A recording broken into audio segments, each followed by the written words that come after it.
Hey, it's Jeff Walker, and if you saw my recent video about how to figure out what your prospects want to buy, it was basically all about surveying your market, surveying your prospects and your customers, and asking them what they want. Then you create it for them, and it makes it a lot easier to sell if you create something that people really want. So in that video, I interviewed my student, Will Hamilton, who has done a great job with this and learned amazing things when he went out and interviewed his clients, and it really changed his entire, really his product, his marketing, his launch. It made a huge difference. So that video, I got a bunch of questions over on my site, over at jeffwalker.com. That's where all the action happens. Several questions, people asking, how do you do these surveys? What do they look like? How do you drive people into those surveys? What's the insider stuff? So I just thought I'd give you a few tips and tricks because I have been doing these surveys forever. I've been selling online since 1996, and I can't remember when I started doing surveys, but it was way back when. And the thing is you don't even need to do a survey. You can do this all via email. So like one of the best questions is like that came in on the blog was like, Jeff, how do you actually do this? What do you ask? So really simply, you can just ask your people, what's your number one challenge with XYZ? So, if it's shooting internet marketing videos, it's like, what's your number one challenge with shooting internet marketing videos? Or if it's playing tennis, playing doubles tennis, that was Will's example, what's your number one challenge when you play doubles? Or if it's how to launch a product, what's your number one challenge with launching a product? So that's a really easy one. Another one I really like to use is, I just say, if you could sit down with me for a cup of coffee, or if you could sit down with me at lunch, what would be your number one most burning question you would want to ask me? Or what would the top two questions you would want to ask me? And so those things are great for finding out what's really on your prospects' minds. What do they care about? What are their hopes, dreams, and fears? That's what you're trying to identify, because within those hopes, dreams, and fears is your next product. And not only your next product, but the main objections to that product. And it's until you go through this process, you just will not believe how powerful it is. And a lot of times people, they have this thing, they want to sell the market, but it's like what they think their prospect needs or what they think their client needs. But you need to sell what they want. I often say that you sell them what they want and you give them what they need. If someone wants to lose weight, well, probably the best thing to do is to change how much they eat and what they eat and get more exercise.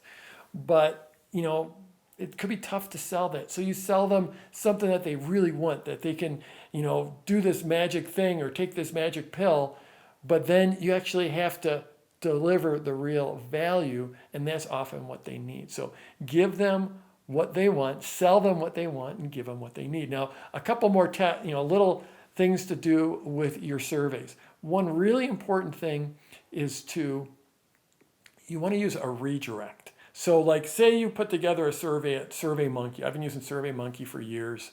Survey Gizmo is another one. And like SurveyMonkey has a free version and there's a paid version.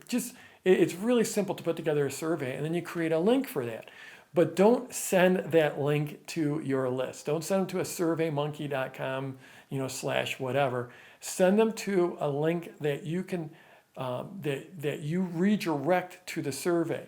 And the reason you want to do that is because often you'll start that survey, and within the first 10 responses, you're like, oh boy, I didn't ask the right question, or something was wrong with the survey, or I wanted to ask a second question. And if you send that link, the SurveyMonkey link, to your list, you can't change the survey once it started collecting data. But if you use a redirect, you can actually just go ahead and you realize, oh boy, I didn't ask the right question. You just go and create a second survey, and then you change your redirect so it goes to the second survey. This is really important. It's a simple thing, but it's really important because I'd say maybe even after doing hundreds of surveys, I'd say maybe a third of the time after I start collecting data, I realize that it's not, I either don't have the questions right, or I want to ask additional questions, and I want to change the survey. So always use a redirect. Then another question came on, do you compensate people? Do you give them bonuses if they take the survey? I generally don't. I think it changes the responses you get. You want people that are interested in hearing from you and interested in taking the survey. So even if it cuts the number of responses by half, or maybe even you get a quarter of the responses, it's going to be better, truer data. So I do not compensate people. Sometimes I'll give them a bonus after they go through it, but it's not like I don't say, hey, I've got a bonus for you, just please go take this survey. Now, sometimes people use a survey as part of their marketing. They're using the survey as much a part of the sales process as for collecting data. And in that case, then go ahead and offer that compensation because you want to get as many people taking it as possible. But if I'm just out there really interested in finding out what those hopes, dreams, fears, objections are in my market, I'm not going to compensate people. Another question is, who do you send it to? Do you send it to your list? Do you send it to social media, whatever? I generally will send it to my list. I'll put together a different survey for my prospects and a different from my clients, and I'll run them into different surveys because they'll often give different responses, and I want to be able to track which is which. So I use different, it's the same survey or it's the same questions, but it's just two different surveys that I'll run for my prospects and for my actual clients, my buyers. If you use social media, I'd probably put together a different survey for social media as well. Same questions, just a different survey so you can track where the data is coming from. There's another question about, how much data is relevant. And this isn't a case where it's not the scientific method. It's not like you're doing a scientific split test and you're using data regression and stuff like that, and you need X number of responses before it's valid. Really, when you ask one of those qualitative questions, what's your number one challenge? In the first 30 or 40 responses, you are going to get 90% of the data that you need, that you're looking for. Because there will be, one or two big objections, or maybe three. There'll be, one or two or three main hopes, dreams, and fears. And they'll start to show up. So if you get 30, 40 responses and you start to read through those, you're going to start to get a huge amount of data. Another thing is pay attention to the actual wording that people use. I've actually taken, cut and pasted responses and used them as part of my sales copy. Because the language that your prospects uses in your responses is important. And that's another thing. It's like, a lot of times people say, should we use like multiple choice questions, yes or no questions, or essay type questions?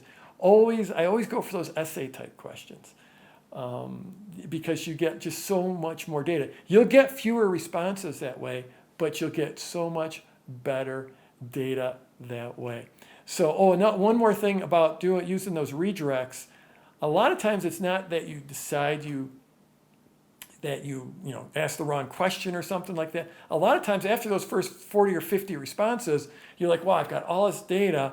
Now I have another question that all that data has led to. So I'll actually create a second survey, and then all the traffic that's still coming in will go to that second survey.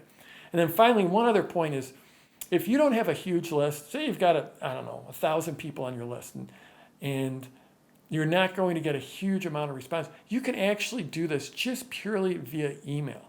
So the great thing about SurveyMonkey or Survey Gizmo is you get all that data.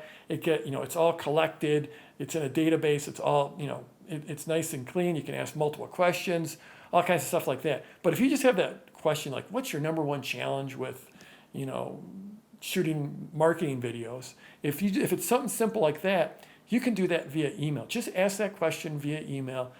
You can do it in the PS. Often I'll, write them nice email, give them great information, great content, and then I'll say, in the PS, oh, by the way, I'm about to start working on a new product. I just wanted to know, what's your number one challenge with, XYZ, whatever it is, and just hit the reply button now and just send me an email. Let me know what's your number one challenge. And when you do that, you reduce the friction.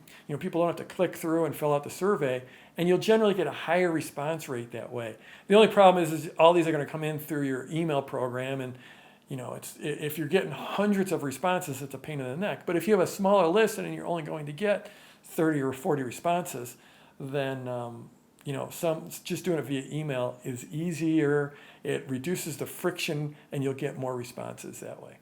So that's a little bit more on doing surveys. It's incredibly powerful. Like I said, it makes things a lot easier when you are selling what the market wants, and instead of just trying to invent in your head what you should create for your people. So go ahead, use that survey. Scroll down below, leave me a comment, tell me how you've used surveys or how you're going to use surveys. And more importantly, tell me, because I'm always looking for topics for these videos, tell me what your number one challenge is in your business, what your number one question. If you could sit down with me for a beer, sit down with me for a coffee, go out to lunch with me, what's your number one most burning question you would want to ask me? Because I would love to answer that in one of these videos. So scroll down and let me know what's your number one challenge. And let's see. Oh yeah, go over to, if you're watching this anywhere besides at jeffwalker.com, that's where all the action takes place. That's my blog. That's where the discussion is. So head over to jeffwalker.com and hit that like button, hit that subscribe button, all that other groovy stuff. Leave a comment. Tell me what your number one challenge is, and let's go get them this week.